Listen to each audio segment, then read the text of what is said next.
Bonjour, je vous parle aujourd'hui de la balance relationnelle. Beaucoup de mes patients témoignent de leur surinvestissement de leur entourage, du fait qu'ils font passer l'autre avant eux-mêmes et des préjudices que ça leur cause. Effectivement, quand on fait toujours passer l'autre avant soi, quand on donne tout et qu'on reçoit peu, eh bien, à un moment donné, on se sent mal sans trop savoir pourquoi.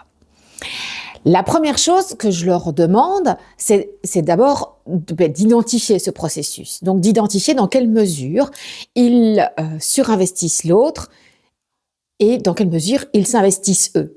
Est-ce que la balance est équitable ou est-ce qu'il y a vraiment une très grande différence?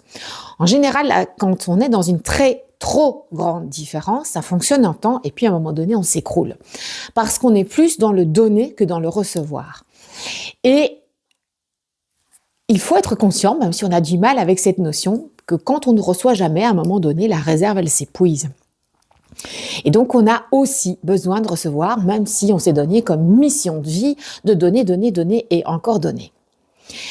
Pour tenter de rééquilibrer tout ça et donc de faire remonter l'énergie, c'est d'abord d'identifier à quel point on est dans un déséquilibre. Donc, j'aide souvent à identifier la mesure de ce déséquilibre.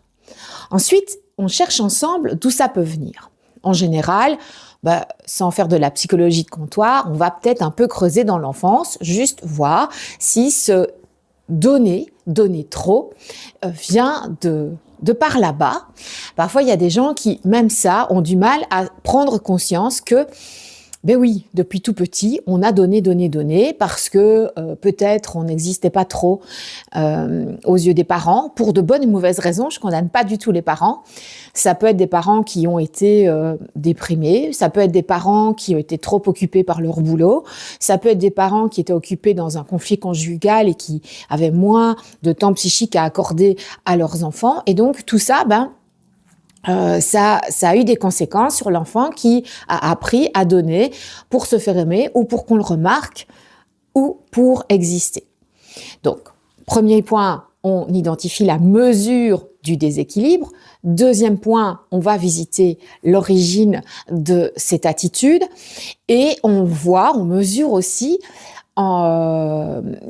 si elle est encore utile actuellement ou pas. En général, pas.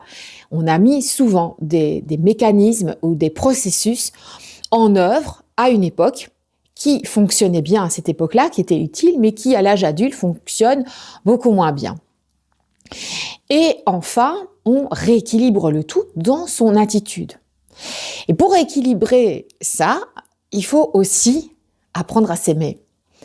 Apprendre à se dire qu'il n'y a pas de raison qu'on fasse toujours passer l'autre avant nous. Et il y a aussi une compréhension du fait qu'on ne peut pas être disponible pour l'autre si on n'a plus de réserve. Ok ? On va travailler alors sur l'amour de soi. Et ça, c'est tout un programme et ça fera l'objet d'une prochaine vidéo.